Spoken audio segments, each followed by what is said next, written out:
अस्सलामुअलैकुम। Of camera stories के एक न्यू एपिसोड के साथ मैं हूं मज़हर मलिक।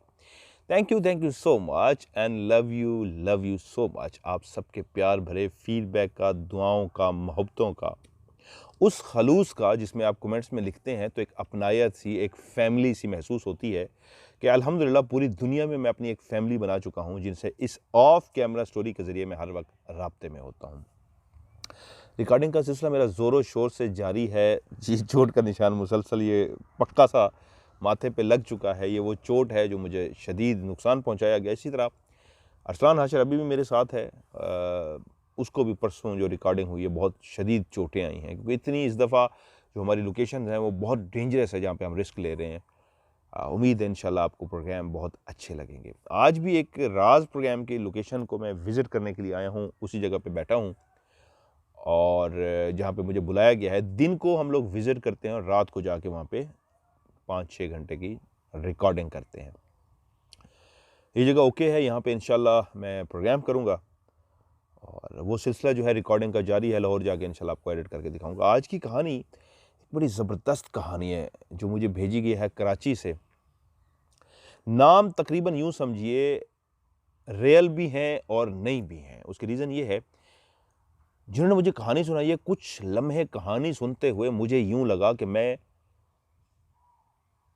एक बुत सा बन गया हूँ, मुजस्मा सा बन गया हूँ। एक जानदार इंसान नहीं बल्कि बेजान सा इंसान हूँ। मेरे अंदर सांस ही नहीं चल रही, गुमसुम सा हो गया था। ऐसी एक अजीबो-गरीब कहानी थी। और कहानी सुनाने के बाद मुझसे जो फरमाइश की गई, रिक्वेस्ट की गई कि आपसे एक रिक्वेस्ट है, गुजारिश है। मैंने कहा हुक्म कीजिए। मेरा नंबर डिलीट कर दीजिएगा, मुझे सेव ना कीजिएगा। मेरा नंबर आपने सेव नहीं करना।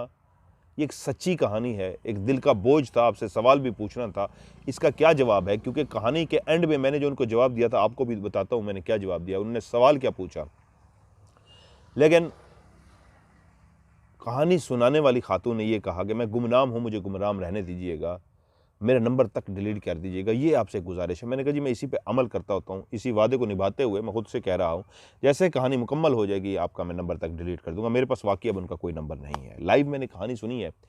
नाम मैंने पूछा क्या रियल है? कुछ देर सोचने के बाद उन्होंने कहा हाँ रियल है, हो सकता है ये फर्जी भी हैं। ये जब इस तरह का जवाब हो, रियल भी हैं, हो सकता है फर्जी भी हो, तो समझिएगा कहानी किस हद तक भयानक है।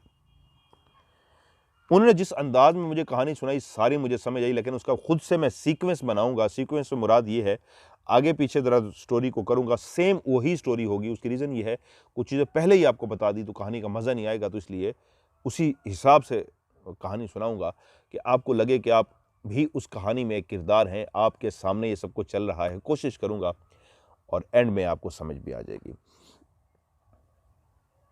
कहानी भेजी है समीना ने। समीना कहती हैं, मेरा ताल्लुक एक बहुत अमीर फैमिली से तो नहीं था, लेकिन एक खाती फीती फैमिली से था। अल्लाह का दिया सब कुछ था। मेरे शौहर बहुत मुझसे प्यार करते थे। अल्लाह ने मुझे भी बहुत अच्छी शक्ल सूरत दी थी कि देखने वाले मेरी शक्ल की तारीफ करते कि माशाअल्लाह बहुत ही खूबसूरत है। मेरे शौहर ने अपने एक दोस्त के साथ पार्टनरशिप की कारोबार के अंदर, उनका दोस्त एक कारोबार शुरू करना चाहता था,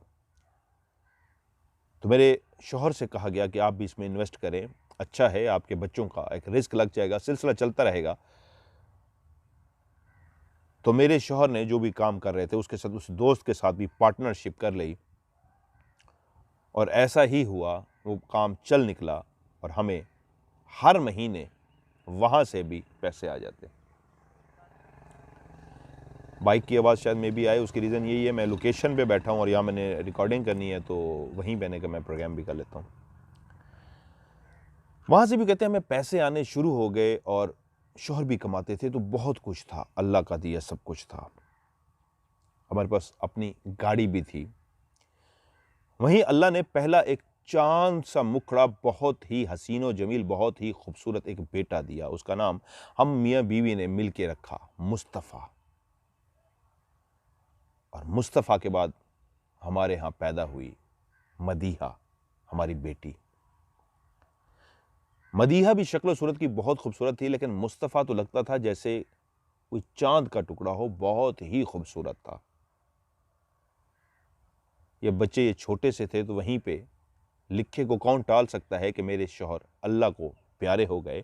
हमारा हंसता बसता घर, जो खुशियों से भरा हुआ घर था, वीरानी छा गई, उदासी छा गई, क्योंकि घर का एक वो फर्द जिसके बगैर घर अधूरा था, हमें छोड़ के रब की तरफ लौट गया था। मुझे उस वक्त अपने आप को संभालना बहुत मुश्किल था। बच्चे बहुत छोटे थे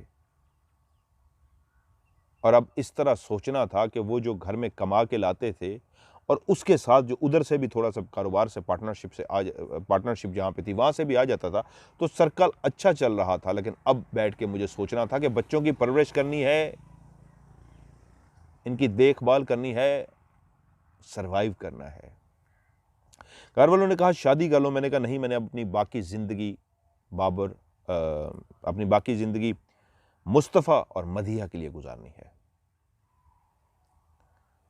बच्चे जवान हुए, जितना मैं पढ़ा लिखा सकती थी उनको मैंने पढ़ाया लिखाया, उन पे जितनी परवरिश पे मेहनत कर सकती थी मैंने उनकी परवरिश पे मेहनत की। यहाँ तक कि खूबसूरत सा, खूबरू सा वो नौजवान मुस्तफ़ा देखते ही देखते वक्त का पता ही ना चला जवान हो गया। इन बच्चों की परवरिश करने के लिए मैंने ऐसा ज़रूर किया, जो बड़ी गाड़ी थी वो बेच के एक छोटी गाड़ी ले ली, ताकि घर को सिस्टम में चला सकूं। कुछ पैसे वहां से आ जाते थे और उस गाड़ी को एक टैक्सी के तौर पे मैंने बाहर दिया रेंट पे, कि वो टैक्सी के तौर पे इस्तेमाल होने लगी। गुजर बसर अच्छी हो रही थी जब मेरा मुस्तफ़ा, जो चांद सा मुखड़ा था, जिसको जो भी देखता था खुश हो जाता था, वो एक खाती पीती फैमिली का बच्चा था। लेकिन अब इस घर में उस हद तक खुशहाली नहीं थी। मेरे शौहर के चले जाने से एक गुर्बत झलकती थी। मैंने अपने बच्चों की परवरिश के लिए बहुत कुछ बेच डाला था। अपने आप को मैंने कुर्बान कर दिया था अपने बच्चों पे, और जो कुछ मेरे पास था मैंने बच्चों की तालीम पे लगा दिया था। जब मुस्तफ़ा बड़ा हुआ तो मुस्तफ़ा ने माँ से कहा, माँ मैंने पढ़ लिया है, वक्त के साथ पढ़ता भी रहूँगा, लेकिन जब तक जॉब और इस तरह के सिलसिले होते हैं, जो अपनी गाड़ी है जो बाहर टैक्सी के तौर पे चलती है उसी को ही मैं चलाऊँगा। हमारे पास कुछ और थोड़े से पैसे आ जाएंगे, वहाँ से जो पैसे आते हैं रेंट के वो बहुत कम है, लेकिन जब मैं खुद उसको एज ए ड्राइवर चलाऊँगा तो हमारे पास पैसे भी कुछ ज़्यादा आ जाएंगे। मेरे काफ़ी मना करने के बावजूद उस बच्चे ने टैक्सी चलानी शुरू कर दी। मुस्तफ़ा बहुत कम गो था, बहुत कम बोलता था, बहुत कम हंसता था, मुस्कुराता ज़रूर था, कह के लगा के नहीं हंसता था। जहां हर वक्त संजीता रहता, वहां वो अपनी बहन मदीहा से इतना प्यार करता कि दोनों ने बचपन इस तरह मिलके गुजारा था। मुझे लगता था जैसे उसने बचपन से ही जिम्मेदारी निभा ली हो कि इस बेटी का, इस बहन का, इस बच्ची का बाप भी मैं हूं। उसका एक भाई बन के, एक बाप बन के वो इस तरह ख्याल रखता। चाहे वो बाहर निकलती, चाहे वो घर में होती, वो इतना ज़्यादा उससे प्यार करता कि मैं हैरान हो जाती थी। इतने बच्चों में इस तरह का बचपन में इतना ज़्यादा प्यार कम देखा। यहां तक कि वो इसी तरह प्यार करते करते जवान हो गए। लाजवाल मोहब्बत थी, एक सच्ची बहन भाई की मोहब्बत थी। उन्हीं दिनों जब उसने टैक्सी चलानी शुरू की तो बहन मिस करती और भाई को कहती, अब तो तुम चले जाते हो, जो मेरे साथ बैठते थे, मैं तुम्हें बहुत मिस करती हूँ, मैं तुम्हारे बगैर नहीं रह सकती। तो भाई भी कहता, हाँ मजबूरी है, मैं चला जाता हूँ, दिल मेरा भी नहीं लगता मेरी अपनी प्यारी सी बहना के बगैर। और मैं खुश होती रहती अपने बच्चों को देख के। दूसरी तरफ, क्योंकि मैंने कहा इस कहानी को मैंने सीक्वेंस देना है ताकि कहानी को आप समझ सकें। दूसरी तरफ एक और घर जो समीना लोगों से कई गुना ज़्यादा, जिस वक्त वो खुशहाल थे, वो उस वक्त बहुत अमीर थे, आज उससे भी ज़्यादा अमीर हो चुके थे। रहते वो उसी शहर में थे जिसका नाम है कराची। ओरिजिनल शहर है कराची का, ये वाक़या है।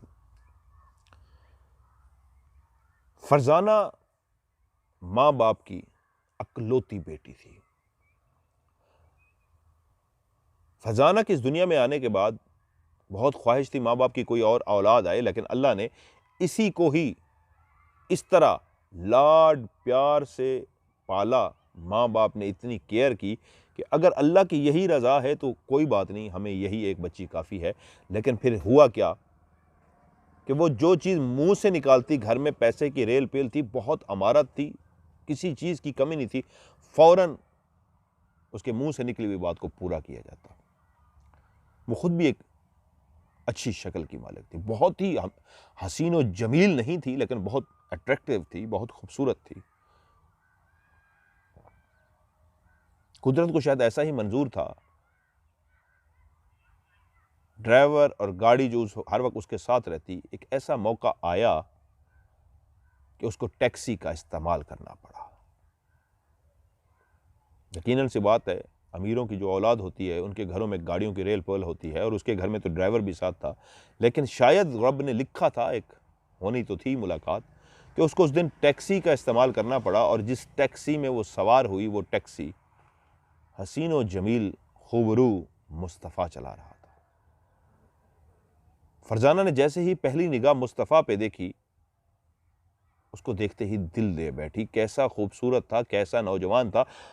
उसने जो ख्वाब देख रखे थे, उसके जो ख्वाबों का शहजादा था, जो लड़कियां ख्वाब देखती हैं, घोड़े पे सवार मेरा शहजादा आएगा, मेरी डोली उठा के ले जाएगा, मुझे पिया परदेस उसी के साथ जाना है। उसको लगा मेरे ख्वाबों का शहजादा यही है, जिसको आज तक सपनों में, ख्वाबों में देखती रही हूं, कोई और नहीं, यही सामना खड़ा नौजवान है, और वो कोई और नहीं, मुस्तफ़ा था। वो गाड़ी में तो बैठ चुकी थी, लेकिन उसको कुछ समझ नहीं आ रही थी। मैं कौन हूं, मैं कहाँ हूं, मैंने कहाँ जाना है। उसकी आंखें, उसका दिल, उसका दिमाग सब बस यही कह रहा था, तकती जाओ, देखती जाओ, दिल की बातें इससे करती जाओ, और यहीं शाम हो जाए। मुस्तफ़ा की आवाज़ जब उसके कानों में पड़ी तो उसको चौंकना पड़ा। उसने कहा जी। तो मुस्तफ़ा उनसे पूछ रहा था, नजरें झुकाए हुए, कहाँ जाना है आपको?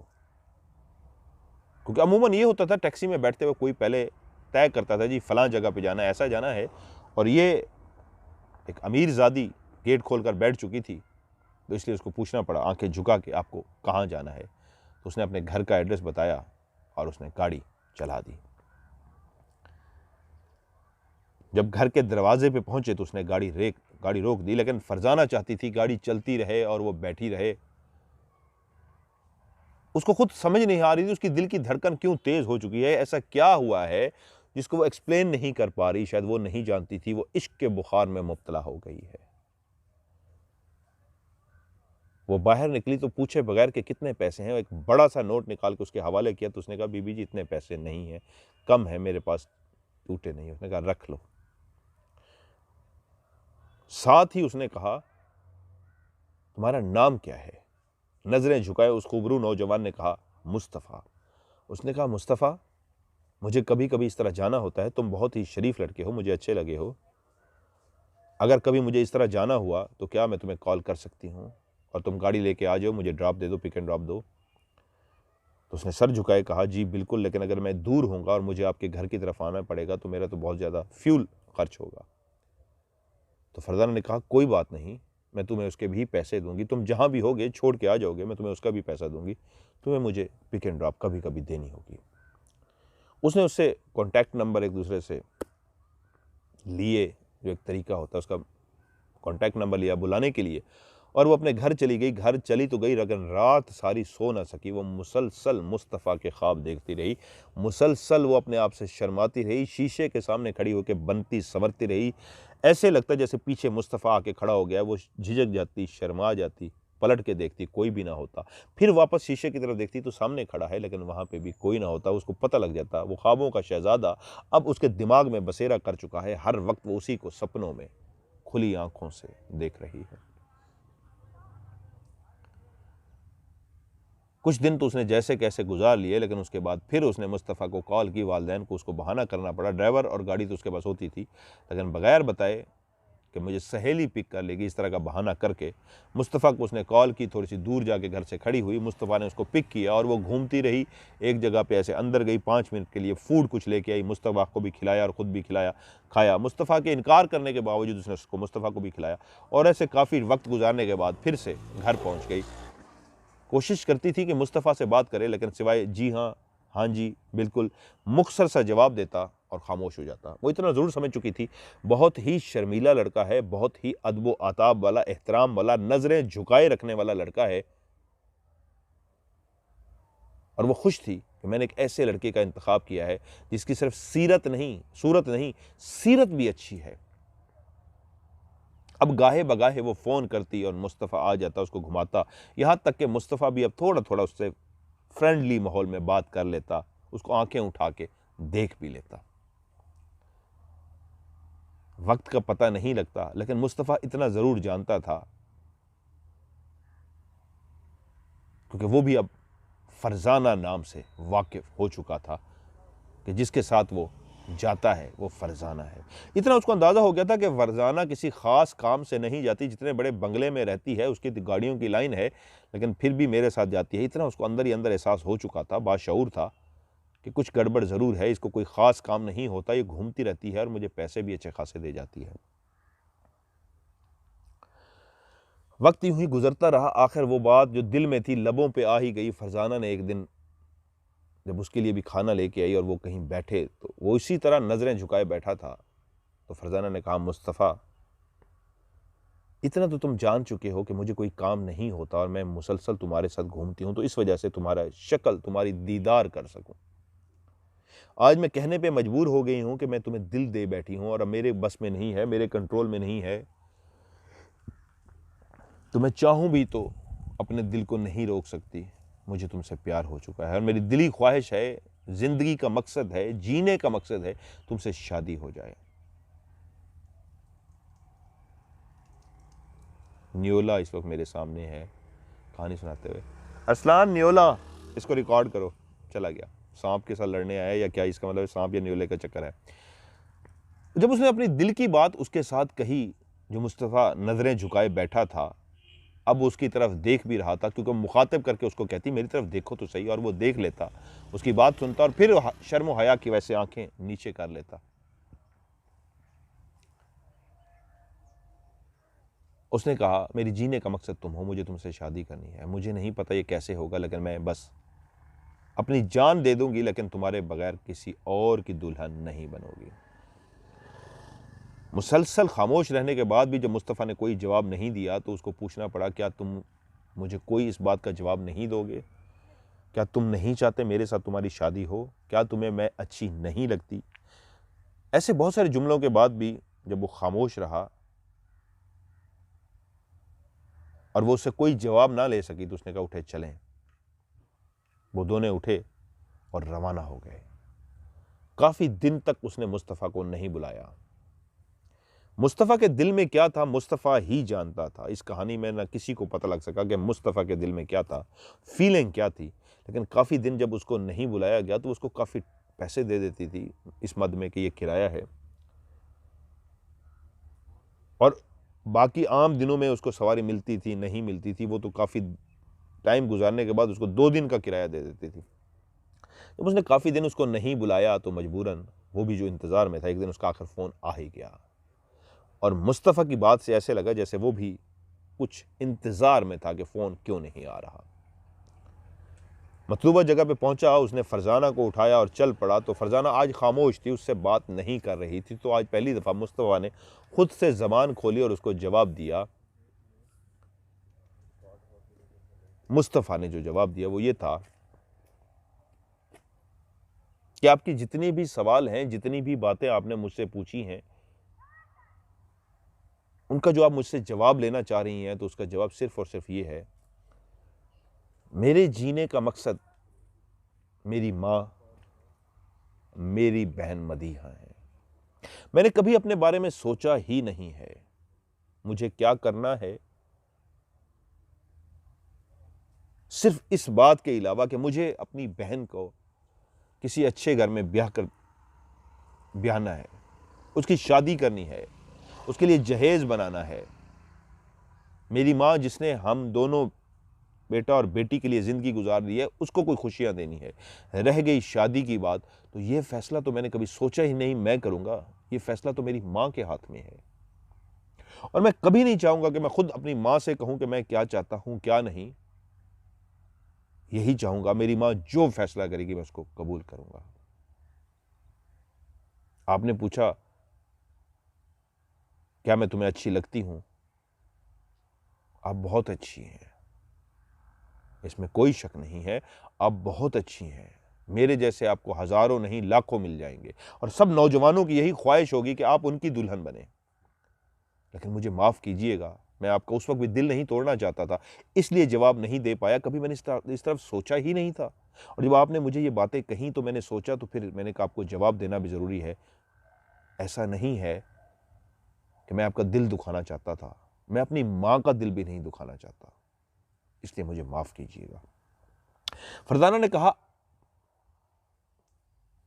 अगर तुम्हारी माँ राज़ी हो जाए, तुम्हें कोई इतराज़ तो नहीं होगा? उसने कहा, मेरे लिए खुशी की बात होगी, मैं अपने आप को खुशकिस्मत समझूंगा। फरजाना ने कहा, ठीक है, मैं अपने माँ बाप से बात करूंगी और मेरे माँ बाप तुम्हारी माँ से बात करेंगे। और ऐसा ही हुआ। जब वो अपने घर पहुंची, माँ की लाडली थी और माँ को पास बिठा के उसने कहा, मैंने माँ आज तक जो आपसे मांगा है आपने मुझे दिया है, क्या आज मैं जो मांगूंगी मुझे देंगे आप? माँ ने कहा, बेटा हमारा सब कुछ तुम पे कुर्बान, हुक्म करो क्या चाहिए। तो उसने माँ को फरमाइश रखी कि मैंने अपने लिए एक लड़का पसंद कर लिया है और मेरी ख्वाहिश ये है कि मैं उसी के साथ शादी करूं, क्योंकि ज़िंदगी मैंने गुजारनी है, मुझे पता है मुझे किस तरह का, किस नेचर का बंदा चाहिए। आप भी उससे मिलेंगी, बहुत खुश हो जाएंगी। उसकी सिर्फ शक्ल नहीं, उसकी सीरत भी, उसकी किरदार भी बहुत इतना अच्छा है कि आप खुश हो जाएंगी। उसकी माँ ने कहा, लड़का क्या करता है? फट से उसने कहा, वो एक टैक्सी चलाता है।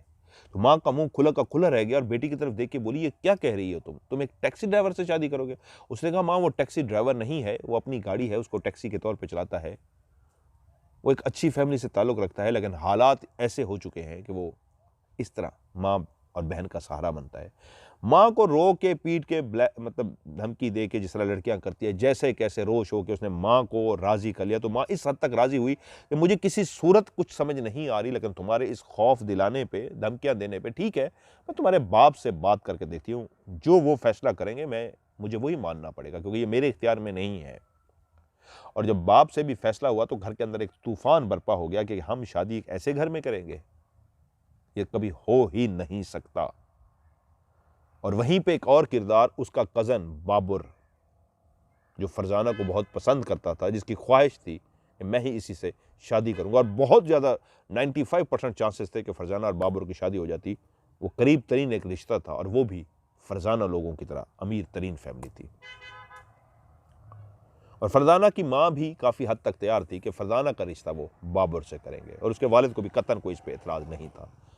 ये बात होती हुई फरजाना ने, क्योंकि भूख हड़ताल शुरू कर दी, घर के अंदर एक लाडली थी, उसको पता था रो के, धो के, डरा के, धमका के आखिरकार मैं अपने वालिदैन को मना लूंगी। और जब इतना ज़्यादा बात होते होते हफ्ते पे चली गई और घर के अंदर वो तमाशा ख़त्म ही नहीं हो रहा था, तो ये बात कहीं बाबर तक भी पहुंच गई और उसको आग लग गई कि उसकी वो कज़न जिससे वो प्यार करता है, कई दफ़ा इजहार भी कर चुका है, वो उसको लाइक नहीं करती, बल्कि एक और मुस्तफ़ा नाम का कोई लड़का है जो टैक्सी इस तरह चलाता है, उसको वो लाइक करती है और उससे शादी करना चाहती है। और उसके लिए उसने घर के अंदर इतना हंगामा बर्पा कर रखा है।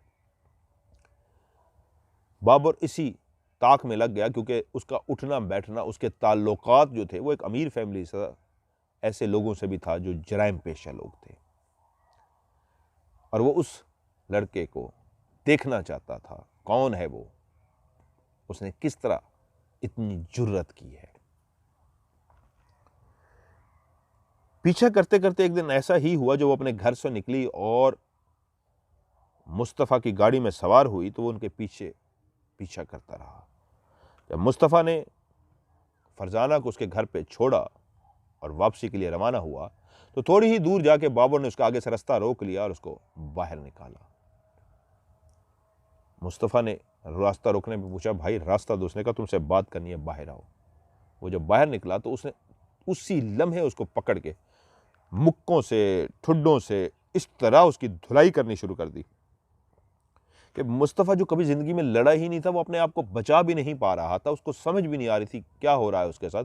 जब वो काफ़ी मार खा चुका और काफ़ी बेचारा ज़ख्मी हो गया, तो उस वक्त बाबर ने उसको कहा, आज के बाद तुमने फरजाना की तरफ देखा तो पहली और आखिरी तुम्हें मैं वार्निंग दे रहा हूं, तुम अपनी ज़िंदगी से हाथ धो बैठोगे। मुस्तफ़ा अपने घर पहुंचा, माँ और बहन ऐसी हालत देख के परेशान हो गई, रोना धोना शुरू हो गई।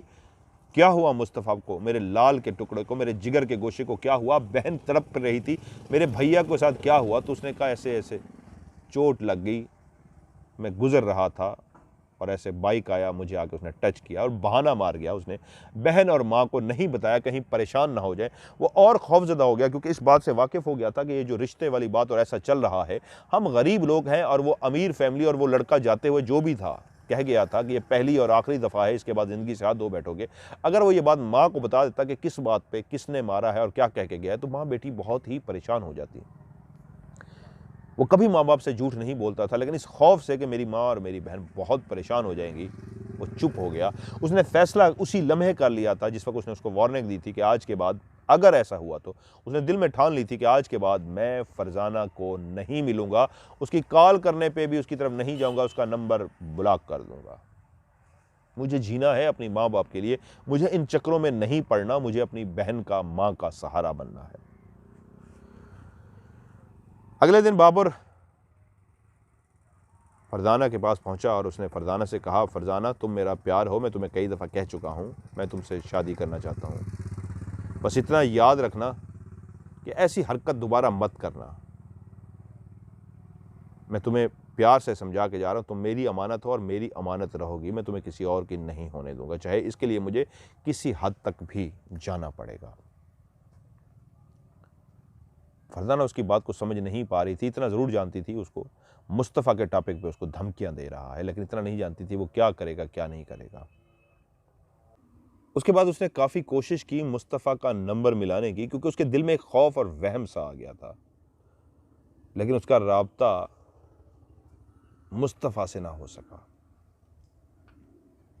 वो ये नहीं जानती थी कि बाबर मुस्तफ़ा के साथ क्या करके आ चुका है और किस वजह से मुस्तफ़ा अब उसका फ़ोन नहीं उठा पा रहा।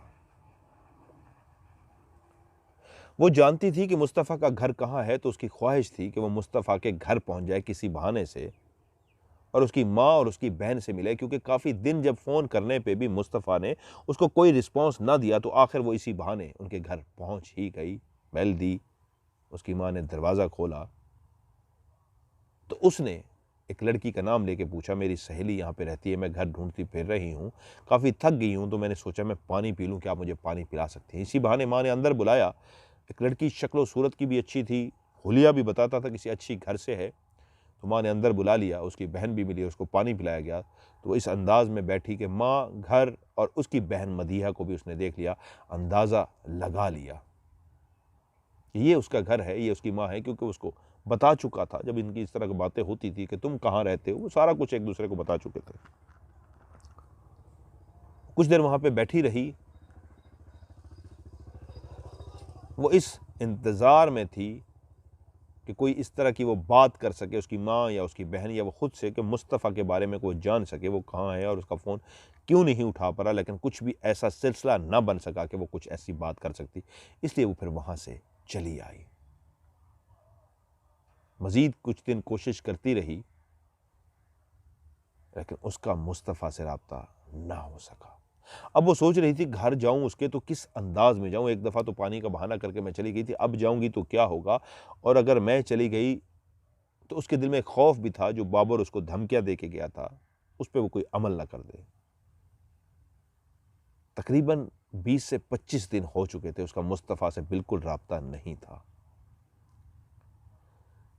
दूसरी तरफ माँ और बेटी जो खुश थी, बेटा कमा के ला रहा था, बहन से बहुत ज़्यादा प्यार कर रहा था, घर की सारी जिम्मेदारियां निभा रहा था, वहीं पे एक दिन ऐसी भयानक घर के अंदर कॉल आई कि माँ के पाँव के नीचे से ज़मीन खिसक गई और माँ उसी लम्हे मर गई। बैठी हुई तो थी, वो माँ थी, लेकिन ऐसा एक खौफनाक उसके लिए रिएक्शन था कि माँ को समझ ही नहीं आया, दिमागी तौर पे वो मफलूज हो गई, क्योंकि कॉल करने वालों ने कहा था फौरी तौर पे अस्पताल पहुंचिए, आपका बेटा बहुत खौफनाक हालत में अस्पताल पहुंचा है। माँ बेटी भागी अस्पताल, अपनी भाई के लिए बहन और अपने बेटे के लिए माँ दौड़ती हुई वहां पे पहुंची। लेकिन जब वो वहां पे दाखिल हुई तो उनको बताया गया कि मुस्तफ़ा खुदा को प्यारा हो चुका है, मुस्तफ़ा अब इस दुनिया में नहीं रहा। माँ और बहन के लिए किसी क़यामत से ये खबर कम नहीं थी। बताने वाले ने बताया था कि मुस्तफ़ा का एक्सीडेंट हुआ है और एक्सीडेंट की सूरत में उसको बहुत चोटें आई थीं। उसको अस्पताल तो पहुंचाया गया, लेकिन बहुत ज़्यादा खून उसका बह चुका था। कोशिश के बावजूद भी डॉक्टर उसको नहीं बचा सके और वो अल्लाह को प्यारा हो गया। समीना की दुनिया उजड़ गई थी।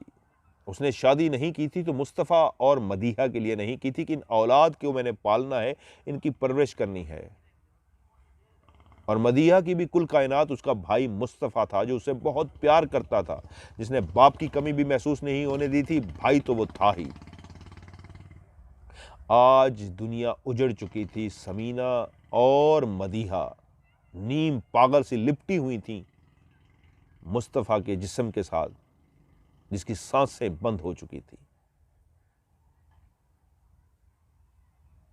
कैसा हुआ, कैसे उसको कफन पहनाया गया, कैसे दफन किया गया था, ना मां को होश था, ना बहन को होश था। रस्में दुनिया थी, सफर आखरत था, अदा तो करना था। रस्में दुनिया में वो दुनिया ताज़ियत के लिए भी आई, अफसोस के लिए भी आई, और सफ़र आखरत तो हर इंसान के लिए है। मुस्तफ़ा ने भी जाना था। वो अपने आखिरी सफ़र पे रवाना हो गया और मनो मट्टी के नीचे दफन हो गया। वो जो सिर्फ मुस्कुराता था, कभी कह के नहीं लगाता था, लेकिन बहन पे जान छिड़कता था, माँ का सहारा बनना चाहता था। अब उस घर में सिर्फ उसकी यादें थीं और कुछ भी नहीं था। माँ तो शायद इस बात पे होश पे आ गई कि किसी सियाने ने कान में कहा था, अब आपको और जीना है, अब आपको होश में आना है, अब आपको अपने आप को संभालना है। एक जवान बेटी भी आपके घर में है। आपकी जिस तरह की हालत है, बेटे की मोहब्बत में खुदा ना करे अगर आपको कुछ हो गया तो जवान बेटी का सहारा कौन बनेगा?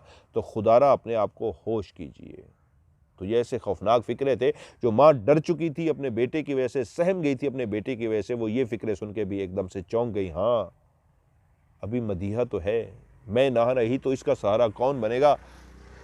तो समीना को होश में आना पड़ा, अपने आप को मजबूत करना पड़ा। जब शौहर इस दुनिया से गया था वो तब भी टूटी थी, मुश्किलों से जुड़ी थी। आज और एक और ज़ख्म लग चुका था जो उसको तोड़ फोड़ चुका था। लेकिन कान में जो जुमले आए थे, मदीहा का कौन सहारा बनेगा, तो आज फिर उसको अपने आप को जिंदा लाश की तरह जगाना पड़ा, जिंदगी की तरफ लौट के आना पड़ा।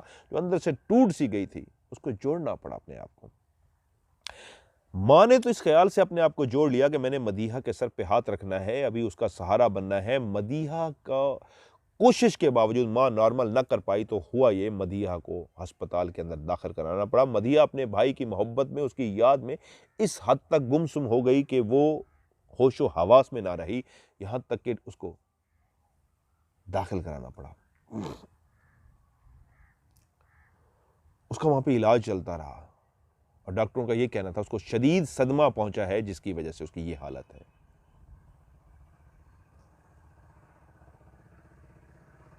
उसका इलाज चलता रहा।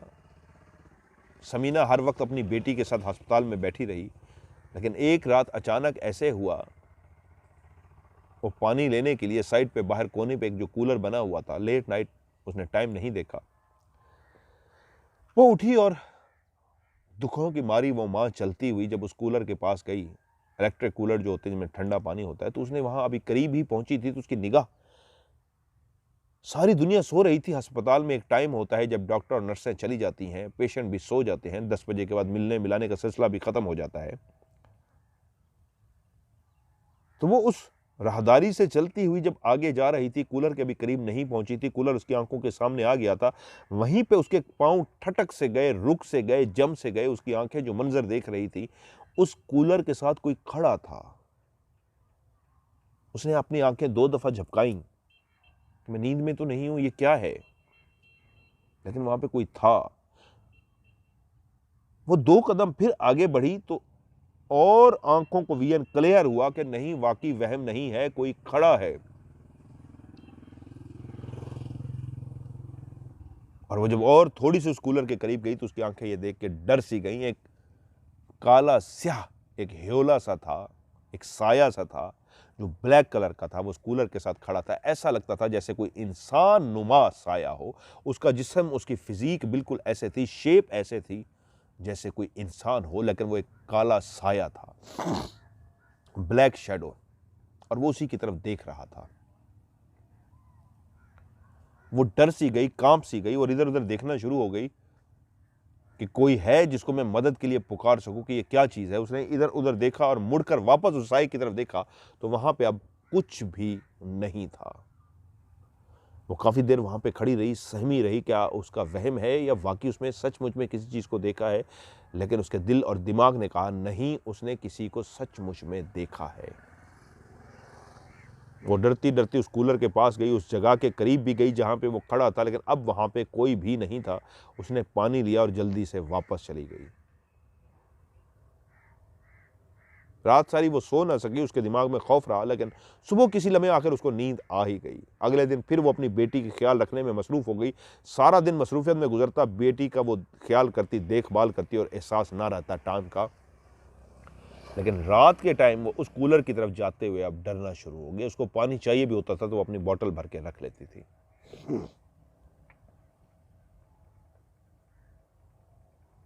जब मदीहा बिल्कुल ठीक हो गई तो डॉक्टर ने कहा आप इसको घर लेके जा सकते हैं। तो समीना ने बेटी को लिया और घर पहुंची। अब मदीहा ठीक तो हो चुकी थी, लेकिन अभी भी वो गुमसुम सी रहती, अभी भी वो अपने भाई को याद करती। अभी वो जो यादें, अभी वो आके बैठेगा, हंसेगा, मुस्कुराएगा, बहन को छेड़ेगा, बहन के साथ प्यार करेगा, बहन के लिए चीज़ें लेके आया था। वो मुस्तफ़ा कहीं नहीं था। वो माँ से कहती माँ मुस्तफ़ा भाई कब आएंगे। तो माँ रोती और रो के कहती बेटी अब वो कभी नहीं आएगा। उस घर के अंदर एक सोग सा था, उस घर के अंदर एक अदासी, एक अजीब सा माहौल सा था। माँ अब भी ख्याल कर रही थी कि बेटी को नॉर्मल कर सके। बेटी होश में तो जो आ चुकी थी, बीमारी से सेहतयाब तो हो चुकी थी, दिमागी तौर पे उसको अभी भी रिलैक्स करने में लगी हुई थी। मदीहा भी कुछ आहिस्ता आहिस्ता बेहतर हो रही थी। इस जख्म को, इस दुख को आहिस्ता आहिस्ता कोशिश कर रही थी कि वो भी बर्दाश्त कर जाए, उसको सब्र आ जाए। काम काज खत्म करने के बाद समीना अपने कमरे में लेटी, मदीहा दूसरे कमरे में लेटी थी। वो जैसे ही अपने बिस्तर के अंदर गई और बिस्तर पे जाके लेटी, सोने के लिए वो आंखें बंद करने लगी तो उसको ऐसे एहसास हुआ कमरे में कोई खटका सा हुआ है। अब वो पहले से ज्यादा अलर्ट हो चुकी थी। इसकी वजह यह थी कि घर में रखवाली करने वाला, घर का सरबराह जो बेटा सा था, वो तो अब था नहीं। अब उस औरत को, जहां उसने अपने शौहर की कमी को अपनी मोहब्बत से पूरा करने की कोशिश की थी, अब उसने बेटे की कमी को भी पूरा इस तरह करना था कि ढेर सारा जो भाई ख्याल रखता था अपनी बहन का, अब उसने वो ख्याल भी रखना था मां के अलावा। खटके की जैसे उसने आवाज सुनी तो वो चौंकी और उसने जब मुड़ के देखा तो उसके अवसान खता हो गए। उसके घर के कोने के अंदर वही बिल्कुल काला साया जो कदो कामत में, शक्लो सूरत से, जिसामत से, शेप से बिल्कुल एक 5 फुट 8 इंच हाइट जितना इंसान होता है, ये वही साया था जो उसने अस्पताल के उस पानी के कूलर के साथ देखा था। जो काला साया वहां पे खड़ा था, जिसने उसको क्लियर देखा था, आज वही काला साया उसके घर के कमरे में मौजूद कोने में सामने खड़ा था। वो एकदम से छलांग मारकर उठ के बैठ गई कि मेरा वहम है या मेरी आंखें वाकई सचमुच में किसी चीज को देख रही हैं। उसने आंखें झपका झपका के जब सामने देखा तो अभी भी उसकी आंखों के सामने एक इंसानी जिसामत जितना उसका कद था, उसके बिल्कुल इंसानों की तरह, जिस तरह बाजू होते हैं, बाजू भी थे लेकिन हाथ नजर नहीं आ रहे थे। उसकी टांगें भी थीं, ऊपर वाला धड़ जिस तरह इंसान का होता है वैसे था, उसका चेहरा भी था, उसका गोल सर भी था, लेकिन उसके अंदर सिवाय आंखों के वो और किसी चीज को नहीं देख सकती थी। वो काला स्याह था। लेकिन जब वो आंखें बंद करता था तो आंखें भी गायब हो जाती थी। वो ऊपर से काली स्याह थी, लेकिन जब वो खोलता था तो अंदर सुर्ख लाल कलर की आंखें थी, जैसे आग का जलता हो, कोयला हो। उन आंखों में से रोशनी सी तेज निकलती हुई महसूस होती, इतनी सुर्ख आंखें थी। वो आंखें तेजी से झपकता तो वो डर गई, क्योंकि उसको ये आंखें याद थी। इसी हियोले को, इसी आंखों को उसने उसी एयर कूलर के पास खड़े हुए देखा था, वाटर कूलर के पास खड़े हुए देखा था। और आज वही ब्लैक साया, वही ब्लैक शेडो उसके घर के कमरे के कोने में खड़ा हुआ था। ना सिर्फ वो उठ के जल्दी से बैठी, साथ ही उसने तेजी के साथ सूरत पढ़ना शुरू कर दी, आंखें बंद कर ली। वो बहुत खौफजदा हो गई थी, बहुत डर गई थी। वो सूरत पढ़ती रही, कांपती रही, दिल की धड़कन बहुत तेज थी, वो बहुत खौफजदा थी। और जब उसने सूरत मुकम्मल की तो उसने एक फूंक अपने सीने पे और एक फूंक कमरे में मारी और आंखें खोल दी। अब उसने देखा तो सामने उस कोने में कोई भी नहीं था। इस यकीन के बाद कि सामने अब कोई भी नहीं है, वो अपनी चारपाई से, अपनी जगह से उठी, अपने बेड से उठी और डरते डरते उसी कोने की तरफ गई। वाकई मेरा वहम था या यहाँ पे कोई मौजूद है। कमरे का दरवाजा अभी भी बंद था, तो इसका मतलब था जो भी था वो बाहर नहीं गया, कमरे के अंदर मौजूद है। अगर बाहर जाता तो दरवाजा खोल कर जाता। तो वो ये देखना चाहती थी ये कोई इंसान है, मुझे कोई डरा रहा है या क्या है। तो उस कोने की तरफ गई तो वहां पे कुछ भी नहीं था। उसने अपने कमरे का दरवाजा खोला और चलती हुई साथ अपनी बेटी के रूम में गई। तो उसको पता लगा कि बेटी भी सोने के लिए लेटी हुई, अंदर कमरे से कोई आवाज़ नहीं आ रही। फिर भी उसने अपने दिल की तसल्ली के लिए अंदर चेक किया तो मुतमईन हो गई, उस कमरे में ऐसा कुछ भी नहीं था। वापस अपने कमरे में आई, सोने की कोशिश की, नींद उससे कोसों दूर थी। वो बहुत परेशान थी कि ये क्या चल रहा है मेरे साथ। मैंने उसको वहां पे भी देखा है, आज इसको फिर अपने कमरे के कोने में खड़ा होकर देखा, ये कौन है। वो सोने की कोशिश करती रही लेकिन उसको नींद ना आ सकी। कब अजानें हुई सुबह की और उसको नींद आई, वो सो गई। जब भी इंसान को रात को नींद आती, खौफ आ जाए, तो स्पेशली जो मुसलमान होते हैं, जब जैसे ही सुबह की अजान की आवाज आती है तो उनका दिल जितना भी खौफ में हो बिल्कुल रिलैक्स हो जाता है और वो सो जाते हैं। मां बेटी ने बहुत कोशिश की पता लगाने की कि उनके बेटे के साथ क्या हुआ था, सिवाय इतना पता लगने के कि अचानक से हादसा हुआ था जिसमें यह भी गाड़ी का कंट्रोल नहीं रख पाया था। वो अकेला ही था, लेकिन शायद मुस्तफ़ा भी इतनी तेज गाड़ी चला रहा था कि गाड़ी पे कंट्रोल नहीं रख सका और उसने जाके पीछे से हिट किया। और उसकी जाके गाड़ी जब बड़ी गाड़ी के साथ पीछे से टकराई तो पीछे से जो गाड़ी आ रही थी वो भी अपना कंट्रोल न रख सकी और उसको आकर मुस्तफ़ा की गाड़ी को टच हो गई और इतने बुरी तरीके से लगी कि मुस्तफ़ा जिंदगी की बाजी हार गया।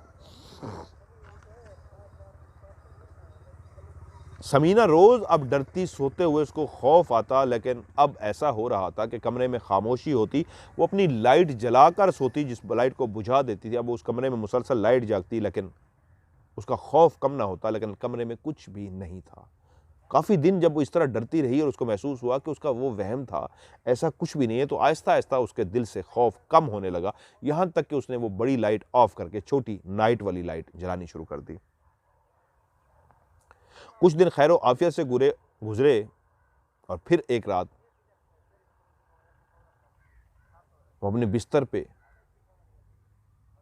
लेट चुकी थी, आंखें खोले वो छत को तक रही थी। क्या सोच रही थी, कितनी गहरी सोच में जा चुकी थी कि उसको कोई एहसास नहीं था कि कमरे में कोई और है या नहीं है, क्योंकि उसके जो सोचने का महवर था वो पहले उसका शौहर था और फिर वो सोचते सोचते मुस्तफ़ा तक आ गई कि ज़िंदगी का इतना लंबा सफ़र, पहले शादी नहीं हुई, वो सफ़र कैसे गुजारा, फिर शौहर उस सफ़र में शामिल हुआ, शौहर के साथ सफ़र गुजारा, फिर बच्चे हुए, बच्चों के साथ सफ़र गुजारा, फिर शौहर चला गया, मुस्तफ़ा के साथ सफ़र गुजारा, फिर मुस्तफ़ा भी चला गया और अब भी ज़िंदगी का सफ़र जारी था। वो सोच रही थी, नहीं जानती थी कि ये ज़िंदगी का सफ़र और कितना अरसा जारी रहेगा और वो भी फिर एक दिन मुस्तफ़ा की तरह इस सफ़र को ख़त्म करके सफ़र आखिरत की तरफ चली जाएगी।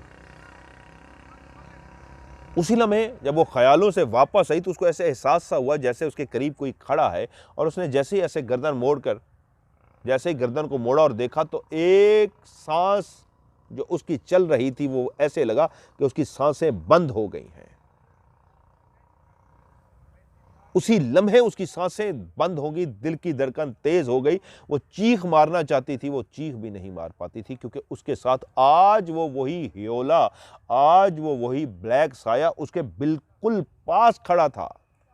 उसके बिस्तर के बिल्कुल पास खड़ा था और ऊपर खड़ा उसको देख रहा था। आज उसका कद भी इतना लंबा था, जिस तरह वो सामने खड़ा 5 फुट 8 इंच 9 इंच का नजर आता था, आज वो 7-8 फुट ऊंचा था।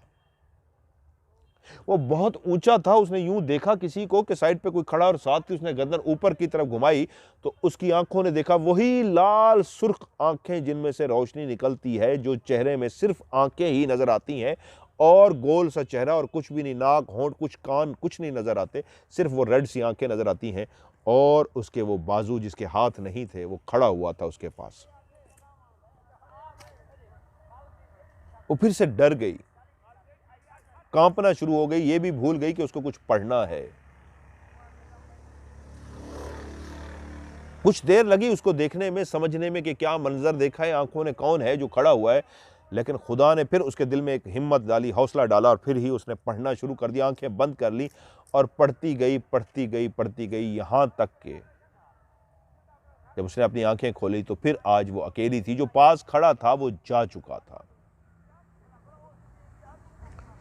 वो बहुत खौफजदा हो गई कि इसका मतलब है जो कुछ टाइम के लिए चला गया था वो अभी तक गया नहीं, वो मौजूद है।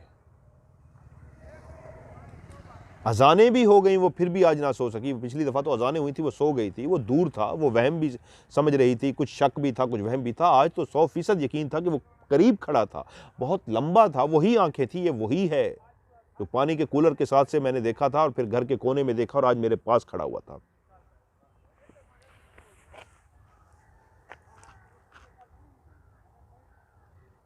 और कितनी रातें वो इसी तरह जागती रही, नींद उससे कोसों दूर जा चुकी थी। अब अगर वो सोती थी तो दिन की रोशनी में किसी वक्त आंख लगा लेती थी, रात को वो सो नहीं सकती थी। उसके जहन में वही ह्योला आ जाता, उसके दिमाग में वही जब ह्योला आता तो खौफ से वो कांपने लगती थी, उसकी दिल की धड़कन तेज़ हो जाती थी, और वो रात सारी जागती रहती, सिवाय इसके कि वो कुरान मजीद की आयत पढ़ती रहती, सूरतें पढ़ती रहती। और जब सुबह रोशनी फैल जाती तो वो नाश्ता वगैरह करती, और दिन को वो कोशिश करती किसी लम्हे आंख लगा ले। बेटी परेशान थी, माँ की आंखों के नीचे हल्के बन रहे थे। वो माँ से पूछती क्या हुआ है माँ। अब वो तो नॉर्मल हो चुकी थी, लेकिन माँ की इस तरह की कैफियत को देख के वो खुद परेशान थी कि माँ के साथ क्या चल रहा है। तो उसने माँ से पूछा क्या हुआ है माँ।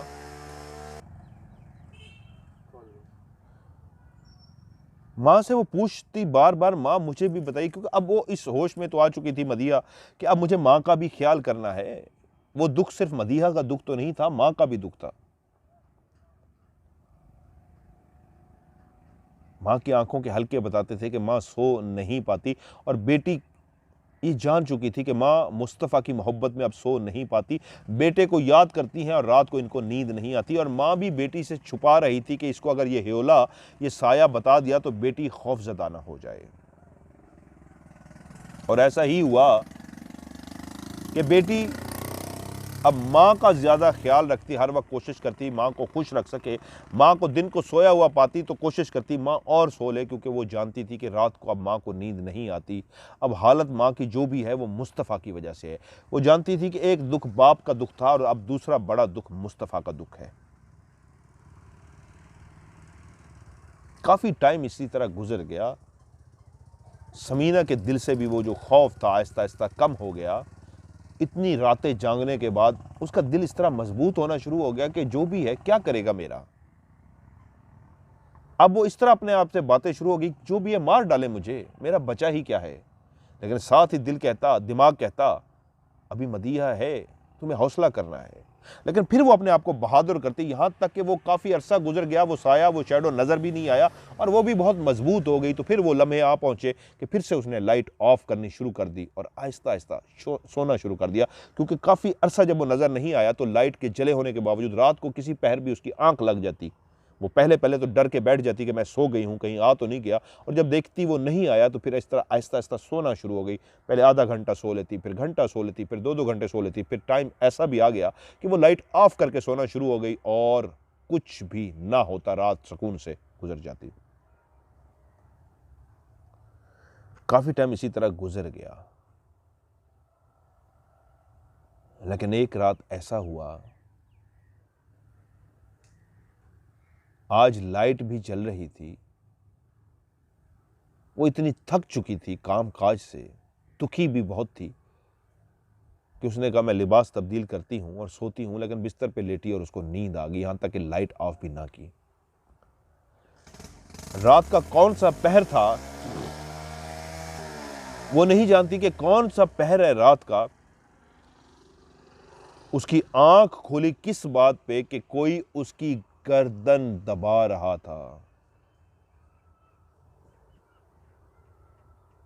वो नींद में है या जाग रही है, उसने आंखें खोली तो आंखों ने जो मंजर देखा, तो जिसको उसने उस पानी के कूलर के साथ देखा था दूसरी मर्तबा घर के कोने में और तीसरी मर्तबा बिस्तर के साथ, आज वो उसके जिस्म पे झुका हुआ था। इंसानों की तरह 3 उंगलियों वाला एक हाथ भी था, जिस हाथ ने उसकी गर्दन को दबाया हुआ था, इतनी जोर से दबाया हुआ था कि उसकी सांस बंद होनी शुरू हो गई और उसको कोई होश तक ना रहा, यहां तक कि उसका दिमाग बेहोशी की तरफ जाना शुरू हो गया। तो जब वो बिल्कुल बेहोशी के करीब हो गई तो उसने अपने हाथ ऊपर उठा लिए और जब दिमाग आहिस्ता आहिस्ता होश में आना शुरू हुआ तो फिर दिमाग ने जो मंजर देखा वही मंजर था। वही 8 फुट ऊंचा जो था ह्योला काला स्याह वो ब्लैक साया जो था आज फिर से उसके ऊपर छुपा हुआ था। अब सिर्फ फर्क इतना था कि 3 उंगलियों वाला, ऐसे 3 उंगलियों वाला उसका हाथ था जो फिर वो यूं करके खड़ा था उसका गला दबाने के लिए। वही लाल सुर्ख बड़ी बड़ी उसकी आंखें थीं, सिवाय आंखों के चेहरे पे कुछ भी नहीं था, ना ही उसके होंठ, ना ही उसके कान, ना ही कुछ और, सिवाय बड़ी बड़ी लाल सुर्ख आंखें जिनमें से तेज रोशनियां निकलती थी। आज वो और ही अजीब अंदाज में लाल थी, जैसे वो शदीद गुस्से में हो, और 3 हाथ जिनको वो देख पाई थी यूं करके खड़ा था उसकी गर्दन दबाने के लिए कि आंखों ने देखा, आंखों ने ये देखा कि वो हाथ फिर से उसकी गर्दन की तरफ आए और उसके गले को दबाना शुरू कर दिया।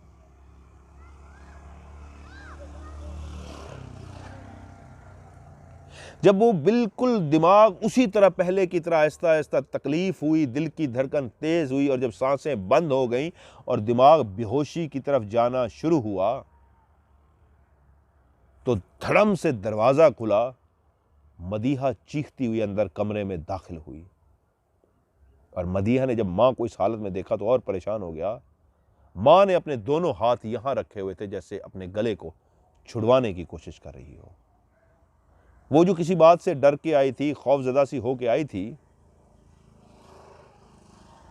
वो अंदर आते ही और परेशान हो गई। मां एक और अजीब हालत में थी, उसने खुद से अपनी गर्दन इस तरह पकड़ी हुई थी, तो वो अपनी दुख परेशानी और उस खौफ को भूल के मां को आवाजें देनी शुरू हो गई और मां मां करती हुई मां के पास गई।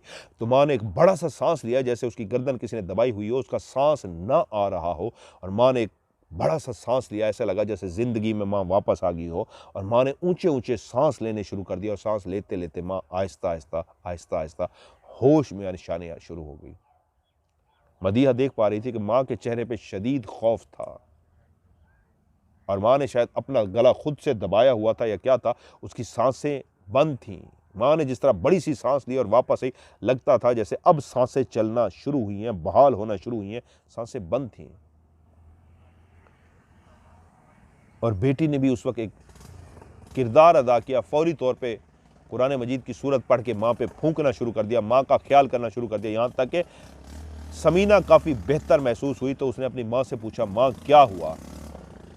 तो मां ने बताया कुछ नहीं हुआ। वो अपनी बेटी को अब भी बताना नहीं चाहती थी, यहां तक कि आज तो उस साये ने उसको मारने की कोशिश की थी, उसका सांस बंद किया था। अगर वो दरवाजा धड़म से खोल के अंदर ना आती तो वो शायद मर जाती। तो अपनी मां को जब होश में ले आई, सूरतें पढ़ती रही, उसका ख्याल कर लिया, मां नॉर्मल हुई तो उसने मां से पूछा, मां नहीं, आप छुपा रही हो मुझसे, बताओ मां। तो मां ने पूछा, तुम अंदर कैसे आई? तो उसने कहा, मां भाई आज गुस्से में है। समीना एकदम से चौंक गई बेटी की इस बात पे कि क्या कह रही है बेटी। उसने कहा, क्या कह रही हो मदीहा? उसने कहा, मां भाई गुस्से में है। उसने कहा, तुम होश में हो? तुम मुस्तफ़ा की बात कर रही हो? उसने कहा, हाँ मां मैं मुस्तफ़ा की बात कर रही हूँ। उसने कहा, मदीहा मुस्तफ़ा तो अल्लाह के पास चला गया। उसने कहा, हाँ अल्लाह के पास चला गया मां, लेकिन भाई मुझसे मिलने आता है, ये इतनी अजीबोगरीब एक बात थी जो मां के लिए भी एक बहुत बड़ा शॉकिंग न्यूज थी। क्या कह रही हो मदीहा? उसने कहा हाँ मां, मैं उसको हमेशा अपना वहम समझती रही हूँ, मैं भाई से इतना मोहब्बत करती रही हूँ, मुझे लगता था, मैं हर वक्त भाई के बारे में सोचती हूँ तो मुझे लगता था शायद इमेजिनेशन में, शायद मैंने खुद से ख्यालों में भाई को क्रिएट कर लिया है, मुझे नजर आता है कि भाई सामने आ गया है, लेकिन मां भाई है। उसी लम्हे बातें करते हुए जो एक चीख की आवाज थी पहली, वो मदीहा की थी कि उसके मुंह से एक जो लफ्ज निकला, मां वो रहा भाई सामने। और जब समीना ने उस तरफ देखा तो समीना के भी 14 तबक रोशन हो गए। वो ह्योला जो गायब हो चुका था, जो उसकी गर्दन दबा रहा था, वो उसी कोने में जहां पहले उसने देखा था वो अभी भी मौजूद था। और वही ह्योला जो समीना को उस सामने कोने में खड़ा देख रहा था, अब वो समीना की तरफ मुतवज्जो नहीं था, उसकी जिस्म की पोजीशन इस अंदाज में नहीं थी कि वो समीना की तरफ देख रहा हो, वो दूसरे कोने की तरफ मुंह करके खड़ा था। उसके खड़े होने का अंदाज, क्योंकि उसका जिस्म एक इंसानी जिस्म की तरह था लेकिन काला स्याह था, वो एक धुएं की तरह, लेकिन जिस्म तो इंसान की तरह था। लेकिन आज उसका रुख समीना की तरफ नहीं था बल्कि साइड पे मुंह करके खड़ा था। और उसी लम्हे समीना ने जब उस ह्योले को देखा तो उससे थोड़ी देर पहले मदीहा कह चुकी थी दूसरे कोने की तरफ इशारा करके, वो रहा भाई। समीना सिर्फ उस ह्योले को देख पा रही थी और मदीहा उसी कमरे में सिर्फ अपने भाई को देख पा रही थी। लेकिन उसी लम्हे दोनों मां बेटी की आंखों ने जो मंजर देखा वो बहुत ही खौफनाक, बहुत ही भयानक और बहुत ही दिल को दहला देने वाला मंजर था। वो जो ब्लैक साया था वो आगे की तरफ बढ़ा और दूसरी तरफ जिसको मदीहा सिर्फ देख पा रही थी, मुस्तफ़ा, वो भी आगे की तरफ बढ़ा। और जिस वक्त एक ऐसा मंजर था कि सिर्फ ह्योले को समीना देख पा रही है और मुस्तफ़ा को सिर्फ मदीहा देख पा रही है, लेकिन दोनों जैसे ही एक दूसरे की तरफ मुंह करके खड़े थे, जैसे ही आगे हुए हैं तो उसी लम्हे वो दोनों गुत्थम गुत्था हुए हैं। जब गुत्थम गुत्था हुए हैं तो भयानक खौफनाक मंजर ये था कि समीना और मदीहा अब मुस्तफ़ा को भी और उस ह्योले को गुत्थम गुत्था आपस में लिपटे हुए देख पा रही थी। मदीहा के मुंह से निकला, मां भाई किसके साथ लिपटा हुआ है, ये काला स्याह साया कौन है? तो उसी लम्हे यकीन आ गया समीना को भी कि ये तो मेरा मुस्तफ़ा है जो उस काले स्याह साये से लिपटा हुआ है। अब उन मंजर आंखों के आगे जो चल रहा था वो दोनों गोल गोल घूम रहे थे, लेकिन इस अंदाज में जैसे लिपटे हुए हों, एक दूसरे के साथ लड़ रहे हों, वो गोल गोल इस तरह घूम रहे थे। एक कमरे के अंदर इस तरह लग रहा था जैसे तूफान बरपा हो, जैसे कोई आंधी आई हुई हो, इतनी तेज आंधी चल रही हो, शदीद शाएं शाएं की आवाजें हो, तेज हवा चल रही हो। वो जो गोल घूम रहे थे, उनके गोल घूमने से इस अंदाज में आवाज पैदा हो रही थी, खौफ पैदा हो रहा था, जैसे कोई कई हजार लोग हों, लड़ रहे हों आपस में और शोर पैदा कर रहे हों और एक तूफान सा बरपा हो, एक आंधी की सी आवाज हो। वो दोनों माँ बेटी वहाँ सहम के बैठी रही और उस मंजर को देखती रही और थोड़ी देर के बाद वो मंजर थमा तो ऐसे थमा कि वो काला स्याह साया उस कमरे से गायब हो चुका था।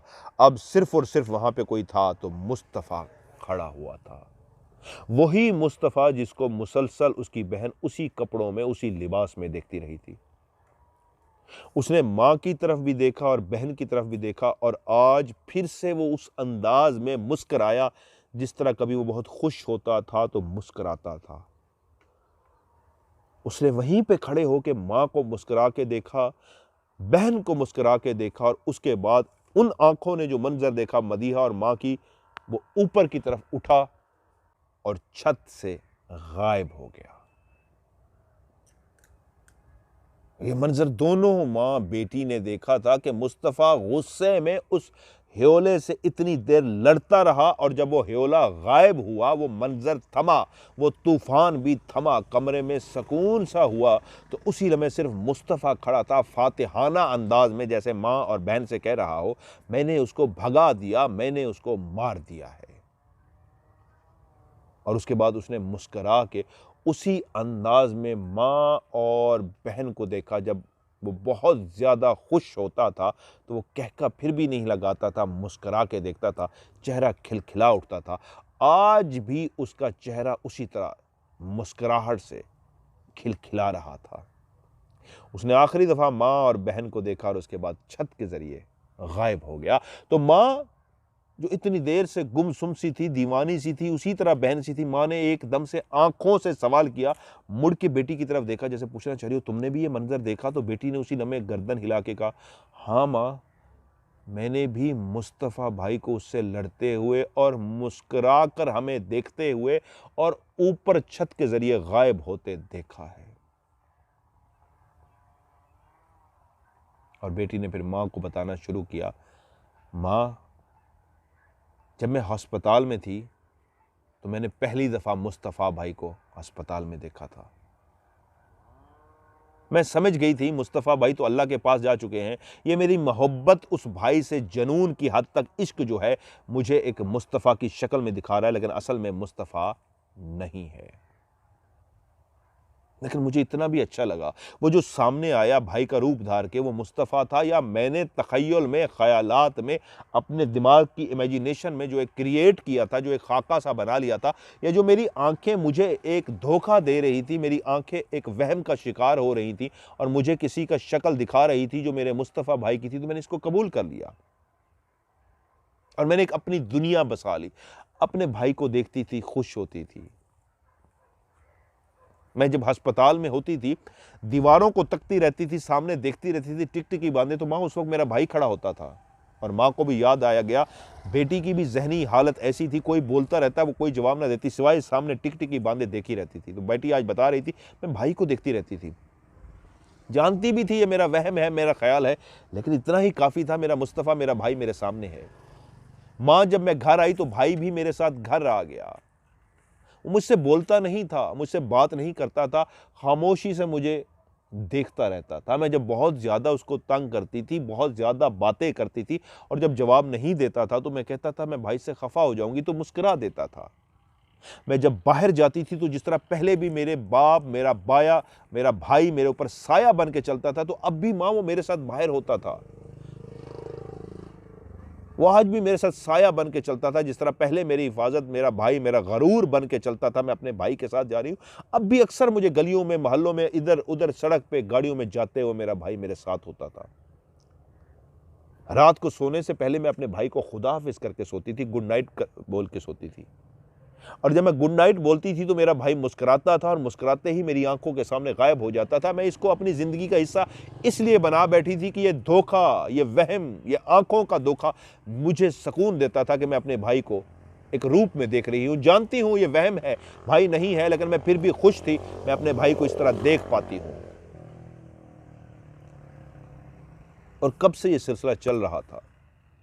डरती थी कि आपको भी या किसी को भी इस बात की भनक पड़ी तो भाई मुझसे खफा ना हो जाए, क्योंकि आपने कभी जिक्र नहीं किया था कि आपने कभी मुस्तफ़ा को देखा है, तो मुझे इसलिए पता था कि भाई सिर्फ मुझे नजर आता है। लेकिन माँ, आज एक ऐसा मंजर मैंने देखा कि मैं घबरा गई। मैंने देखा कि भाई कमरे में आया है, आज वो गुस्से में है, उसका चेहरा गुस्से में उसी तरह सुर्ख हो रहा है जो बहुत कम कभी गुस्सा करता था, लेकिन आज मैंने उसको गुस्से में देखा, शदीद गुस्से में मैंने देखा। और इस तरह देखा कि मैं खुद डर गई कि भाई को क्या हुआ है। मैं उससे पूछना शुरू हो गई, क्या हुआ है मुस्तफ़ा भाई, आप किस बात पे गुस्से में हो? वो मुस्कुराया नहीं, वो सीरियस और तल्ख खड़ा रहा जैसे शदीद गुस्से में हो। और जो गायब हो जाता था, आज उसको पहली दफ़ा मैंने इस तरह चलते हुए देखा तो वो बाकायदा तौर पे कमरे दरवाजे के रास्ते से बाहर निकला है। तो मैं डर गई। ये कभी मैंने नहीं देखा था कि मुस्तफ़ा भाई मेरे सामने आते थे और गायब हो जाते थे। आज गुस्से में और चलते हुए बाहर निकले। पता नहीं क्या हुआ, मैं डर गई और मैं भागती हुई जब दरवाज़ा खोल के अंदर आपके कमरे में पहुंची तो एक और अजीबो गरीब मंजर था। मैंने माँ को इस हालत में देखा कि माँ के हाथ गर्दन की तरफ थे और उसका सांत बंद था, आंखें खुली हुई थी, जैसे आंखें झपकना भूल गई हो। ऐसे लगता था जैसे कोई बेहोश हो चुका हो, ऐसा लगता था जैसे कोई पड़ा तो हो लेकिन इस दुनिया में ना हो, इस दुनिया से रुखसत हो चुका हो। आपकी हालत ऐसी थी जैसे मैं डर गई, मेरी माँ को क्या हुआ है। आपने मेरे सामने ही एक बड़ी सी सांस ली, एक ऐसे जैसे इतनी देर से आपके जिस्म के अंदर सांस नहीं चल रही थी, जैसे इंसान ने सांस को रोका होता है तो एकदम से बड़ी सी सांस लेता है। आपने बड़ी सी सांस ली और उसके बाद आपके बेजान जिस्म के अंदर जान सी आ गई। मैंने आपके जिस्म को अकड़े हुए देखा था जब मैं कमरे में आई थी।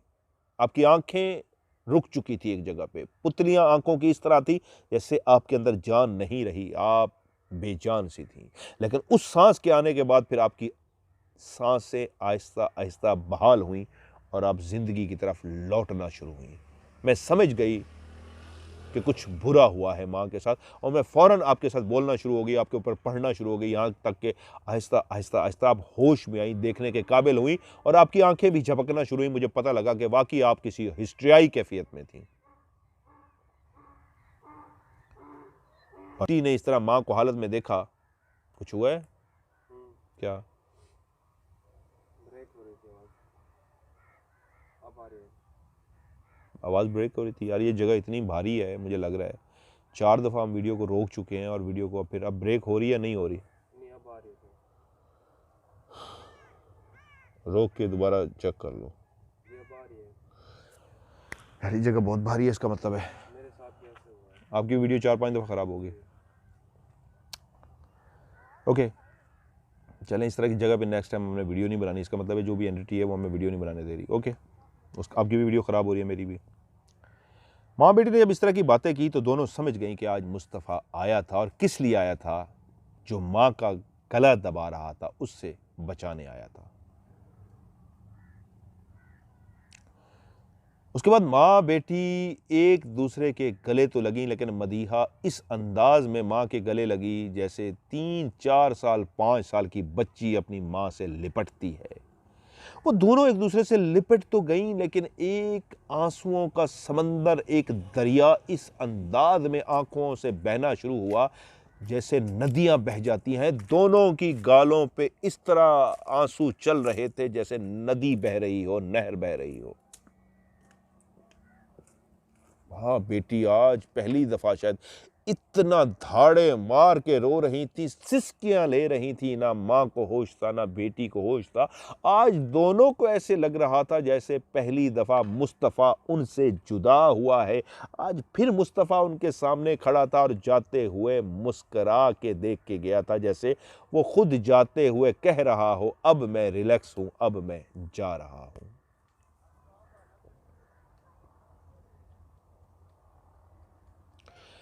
कितनी देर माँ बेटी एक दूसरे को गले लगा के सिसकियां लेके रोती रही हैं, रोती रही हैं, रोती रही हैं। इतना तो वो कभी जिंदगी में नहीं रोई थी कि रोते रोते हिचकी बंधते बंधते कब वो सो गई, दोनों को कोई होश नहीं। जिंदगी की एक और सुबह हुई, दोनों की आंख तो खुल गई, लेकिन उसके बावजूद आज जिंदगी का एक ऐसा बुरा दिन था। वो दोनों माँ बेटी अपने दिल में यही सोच रही थी कि जिंदगी का कोई मकसद ही नहीं है, क्योंकि रात सारी वो माँ जो अपने उस सफ़र को सोचती रही थी, जो शौहर के साथ भी बिताया, मुस्तफ़ा के साथ भी बिताया, आज वो जिंदगी दोनों को वीरान सी उदासियों से भरी हुई जिंदगी लग रही थी। इतना उदास तरीन आज दिन था। वो दोनों उठ तो गईं, आज कुछ करने को दिल नहीं चाह रहा था। दोनों ने कुछ भी नहीं खाया, एक दूसरे से आंखें भी नहीं मिला पा रही थी, सवाल जवाब भी नहीं थे, कुछ भी नहीं था जो अच्छा लग रहा था। गुमसुम से होते होते शाम हो गई। जिंदगी की गाड़ी को तो धकेलना था। माँ ये सोच रही थी मैंने तो मदीहा के लिए जीना है, वरना मेरी ज़िंदगी अब किस काम की। और मदीहा सोच रही थी मैंने अपने आप को ना संभाला इसी अंदाज में नहीं तो माँ का क्या बनेगा। इसी बहाने जहर मार के वो कुछ ना कुछ खा रही थी, दिल कुछ भी नहीं कर रहा था। और दूसरी तरफ ये था वो जो लाडली थी माँ बाप की, एक ही थी, अमारत में पली थी, मुंह से जो निकालती थी पूरा होता था। जब उसने माँ को तो राज़ी किया और माँ ने भी इस हद तक रजामंदी दिखाई कि ठीक है मैं तुम्हारे बाप से बात करती हूँ, बाप जो फैसला करेगा। और बाप ने तो सुनते ही कह दिया था खबरदार इससे आगे जो एक लफ्ज़ कहा तो मैं अपनी बेटी एक टैक्सी ड्राइवर के साथ शादी करूँगा। और उसके बाद मदीहा फरजाना ने जो खामोशी साधी थी और फरजाना जो टूटी थी, जिसको ये यकीन था कि मेरे माँ बाप मेरी जिद के आगे हार जाएंगे, आखिर मेरी बात को मान लेंगे,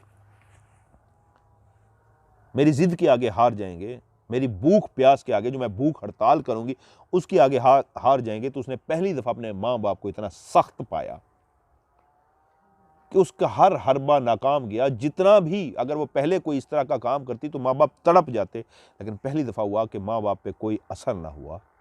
लेकिन माँ बाप ने फिर देखा कि फरजाना ऐसी गुमसुम हुई, अपने बिस्तर पे ऐसी गुमसुम सी हुई कि माँ बाप ने जब फरजाना को संभालने की कोशिश की तो बहुत देर हो चुकी थी।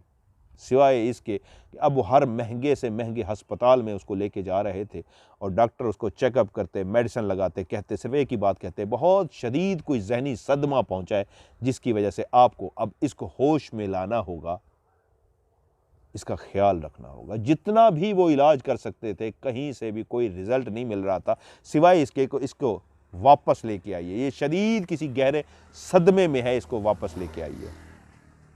वो जो अस्पताल में उसके लिए नर्सें रखी गई थी स्पेशल, जो उसको नहलाती, खिलाती, वॉशरूम लेके जाती, क्योंकि अब तो वो एक जिंदा लाश थी। उसको जिस अंदाज में बिस्तर पे डाल दिया जाता वो पड़ी रहती थी और डॉक्टर भरपूर कोशिश कर रहे थे वो इस सदमे से बाहर निकल आए। काफ़ी कोशिश के बाद भी जब उस सदमे से बाहर ना निकल सकी तो डॉक्टर ने कहा बेहतर यही आप इसको घर लेके जाइए और इसको कोशिश कीजिए इस सदमे से वापस आए। घर में भी वही था, नौकर चाकर, उसके लिए नौकरानियां रखी गई जो उसका हर वक्त ख्याल करती, क्योंकि वो खुद तो होश में ही नहीं थी, ना वो खा सकती थी ना कुछ कर सकती थी, सिवाय इसके कि हड्डियों का ढांचा बन रही थी फरजाना। हाँ, उसके जिस्म के अंदर कोई चीज़ बाकी थी तो वो एक सांस की लड़ी थी जो वो चल रही थी, वो एक रिश्ता था सांस का जो अभी टूटा नहीं था। वो टूट जाता तो मर ही जाती, वैसे भी तो मुर्दों में शुमार होती थी। जो अपना बाजू भी ना हिला पाती हो वो कौन से जिंदा लोगों में शामिल होती। बाजू भी उठा के फेंक देते, वो पड़ा रहता। बहुत कोशिश के बाद, एक लंबे अरसे के बाद आहिस्ता आहिस्ता आहिस्ता, क्योंकि माँ बाप तो हार मान चुके थे, जब वो अस्पताल में थी तभी माँ बाप फैसला कर चुके थे हमें पता हो वो लड़का कौन है, कहाँ पे है, तो शायद हम उसको ही लेके आए, क्योंकि डॉक्टर ने कहा था जिस सदमे में गई है उसको कोशिश कीजिए, वही सदमा जिसकी वजह से वो इस सिचुएशन में, वही बंदा है, कोई शख्स है, कोई है, उसको लेके आइए, वो इससे बातें करें, मुसलसल बैठे तो शायद ये वापस आ जाए। वो जानते ही नहीं थे उसका घर कहाँ पे है, मुस्तफ़ा का, कौन है वो लड़का। और आहिस्ता आहिस्ता आहिस्ता जब फरजाना रिकवर होनी शुरू हुई, यहाँ तक कि फिर वो इतनी हुई कि उठ के बैठ जाती, होश में आ जाती, देख लेती, पलकें झपकाना शुरू हो गई, यहाँ तक कि फिर आहिस्ता आहिस्ता खाना भी शुरू हो गई, फिर खाते खाते चलना भी शुरू हो गई। यूँ समझिए वो जिंदा लाश जो पड़ी हुई थी, हड्डियों का ढांचा, अब इतनी होश में आ गई थी, चल फिर लेती, घूम फिर लेती, आ जाती। माँ बाप भी बहुत खुश थे कि बेटी जिंदगी की तरफ लौट रही है। हंसती नहीं थी, किसी से बात नहीं करती थी, कोई ज़रूरत होती तो बात कर लेती, कुछ नहीं मांगती थी, जो पहना देते पहन लेती, लेकिन अब इतना थी कि खुद से चल के नहा भी लेती, वॉशरूम चली जाती, काम कर लेती थी, लेकिन उसको ज़िंदगी से कोई इंटरेस्ट नहीं था। वो नहीं जानती थी कि वो इतना लंबा सफ़र ये जो मदहोशी का गुजार के आई है, इसमें क्या क्या हुआ है, उसको कुछ भी नहीं पता था कि एक दिन बाबर आया और बाबर ने आके फिर वही इजहार किया अपनी मोहब्बत का कि मैं आज भी तुमसे प्यार करता हूँ, आज भी तुम मेरी पहली और आखिरी मोहब्बत हो, मैं तुमसे शादी करना चाहता हूँ। और वहाँ पे बाबर ने एक ऐसा जुमला बोला जिसने फरजाना ने चौंक के बाबर की तरफ देखा और दहल सी गई, क्योंकि बाबर ने कहा था, जो जुमला बोला था वो ये था, मुस्तफ़ा को मैंने नहीं मारा, उसका एक्सीडेंट हुआ था, ना ही उसके मां के साथ मैंने कुछ किया है। ये ऐसे जुमले थे जो फरजाना चौंक गई, ये क्या कह रहा है कि मुस्तफ़ा को मैंने नहीं मारा, उसकी मां के साथ मैं कुछ नहीं कर रहा। वो अजीब सी हो गई और उसके बाद वो अपनी मोहब्बत की बातें करता रहा, लेकिन उसके दिमाग के अंदर एक ही फिक्रा गूंजता रहा कि मैंने मुस्तफ़ा को नहीं मारा, उसका एक्सीडेंट हुआ था, उसकी मां के साथ जो कुछ भी हो रहा है वो मैंने नहीं किया। क्योंकि बाबर शायद ये समझ रहा था कि ये जो फरजाना की इतनी अरसा हालत रही है, वो शायद ये खुद से समझ रहा था कि फरजाना को पता लग चुका है कि मुस्तफ़ा मर गया है और इस हादसे का उसने इतना असर लिया है कि वो इस हालत में चली गई है। तो इसलिए आज वो डरते डरते सामने आया था अपनी मोहब्बत का भी इजहार करने और ये बताने कि मैंने नहीं मारा, मेरे ऊपर शक ना करना। वो शायद ये समझ रहा था ये मेरे ऊपर शक करिए, जबकि फरजाना को तो पता ही नहीं था क्या हो चुका है क्या नहीं। 2-3 दिन वो इसी चीज़ को सोचती रही और उसने कहा माँ से, मुझे एक जगह पे लेके चलिए। माँ ने बेटी को गाड़ी में बिठाया और उस घर में जब वो दाखिल हुए, जो मुस्तफ़ा का घर था, जहाँ पे वो पानी पीने के बहाने एक दफ़ा गई थी, तो वो मदीहा और उसकी माँ समीना उसको देख के चौंकी और उनको वैसे याद से आने लगा कि हाँ, इस लड़की को तो कहीं देखा था। आज वो बदल चुकी थी, हड्डियों का ढांचा थी, उस वक्त तो लहलहाती चहचहाती लड़की आई थी। गाड़ी, बड़ी गाड़ी उतरते अंदर आते देख के वो परेशान हुए। आइए, बिठाया, और जब बिठाया तो उसने बताया मैं वही हूं जो आपके घर में पानी के लिए आई थी। और आज उनके सामने, मां बेटी के सामने कहानी खुली। फरजाना की मां ने बताया वो सारी सूरत हाल जो उसकी बेटी के साथ हुई थी, कि कैसे फरजाना मुस्तफ़ा को प्यार करती है और उससे शादी करना चाहती है। हमने इनकार किया था तो इतना अरसा हमारी बेटी कोमा वाली सिचुएशन में चली गई थी, अब नॉर्मल आई है। मैं अपनी बेटी को आपके घर में लेके आई हूँ मुस्तफ़ा का हाथ मांगने, मुस्तफ़ा का रिश्ता करने अपनी बेटी से। ये सुनना था कि माँ और बेटी के आंखों से न सिर्फ आंसू बहने शुरू हो गए, कि हल्का सा रोते रोते वो फिर से धाड़े मार के रोना शुरू हो गई। क्योंकि ये बात सिर्फ इतना उसने माँ को बताई थी फरजाना ने कि मुझे मुस्तफ़ा के घर जाना है। माँ भी नहीं जानती थी कि मुस्तफ़ा इस दुनिया में नहीं है, उसको बाबर क्या बता के गया है। वो सिर्फ इतना कह के लाई थी मुझे मुस्तफ़ा के घर जाना है। तब माँ और बेटी ने बताया था कि मुस्तफ़ा का एक्सीडेंट हुआ था, हमें यही बताया गया था कि उसकी गाड़ी को हिट हुआ है और पीछे से किसी गाड़ी ने हिट किया है, वो बहुत तेज़ गाड़ी चला रहा था। तो वहाँ पे फरजाना बोली मुस्तफ़ा कभी गाड़ी तेज़ नहीं चलाता। मैं उसको जितना कहती थी तेज़ गाड़ी चलाओ तो वो कहता था नहीं, एहतियात लाजमी करनी चाहिए। वो कभी तेज़ गाड़ी नहीं चलाता था, उसको मारा गया है। तो दोनों माँ बेटी चौंकी इस बात पे कि मुस्तफ़ा को मारा गया है। किसने मारा है? तो फरजाना ने कहका लगाना शुरू कर दिया कि मैं उस इंसान को जानती हूं जिसने मुस्तफ़ा को मारा है।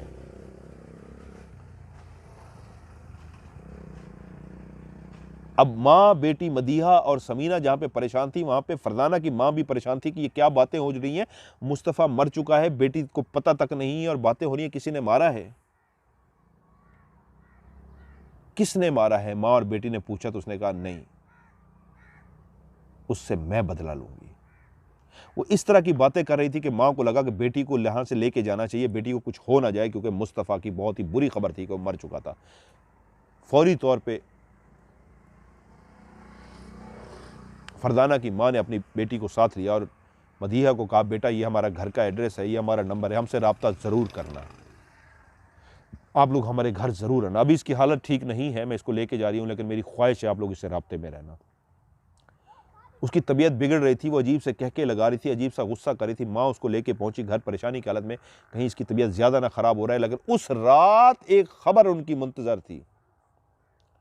एक बहुत ही भयानक एक्सीडेंट हुआ था जिसमें बाबर उसी लम्हे गाड़ी के अंदर कुचला गया था। उसकी बॉडी के टुकड़े टुकड़े हो गए थे और देखने वाले ये कह रहे थे ऐसा लगता है जैसे इस गाड़ी को बहुत बुरे तरीके से इसका एक्सीडेंट किया गया हो। समझ कुछ नहीं हुआ, इतना सब कुछ अचानक हुआ। वो जिस रोड पे एक्सीडेंट हुआ था वो देखने वाले ये कह रहे थे कि समझ नहीं आई एक्सीडेंट हुआ कैसे। दोनों अपने अपनी जगहों पे ठीक थे, अचानक से क्या हुआ, कितने बुरे तरीके से ये टकराए हैं। दूसरी गाड़ी का नुकसान जरूर हुआ है, अंदर बैठे हुए शख्स को खराश तक नहीं आई और ये गाड़ी इस अंदाज में कुचली गई है कि इसकी काट के बॉडी को निकालना पड़ा है।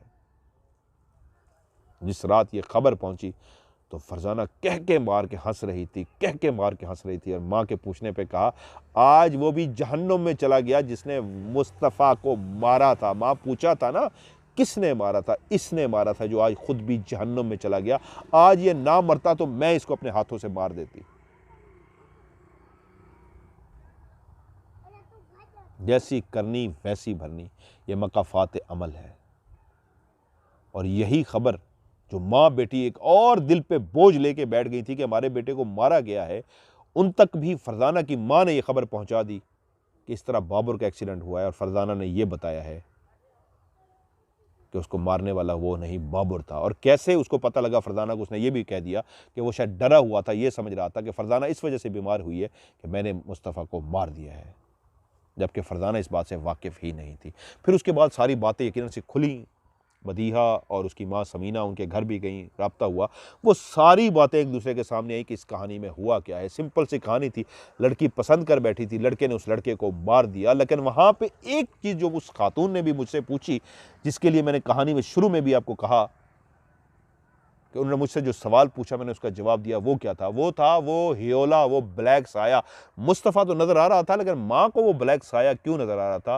वो माँ को भी मारने की कोशिश की गई थी, क्योंकि वो एक घर में रहती गई थी, तो इसलिए काले जादू का इस्तेमाल किया गया था। काले जादू के ज़रिए उसकी माँ को मारने के लिए किसी को भेजा गया था।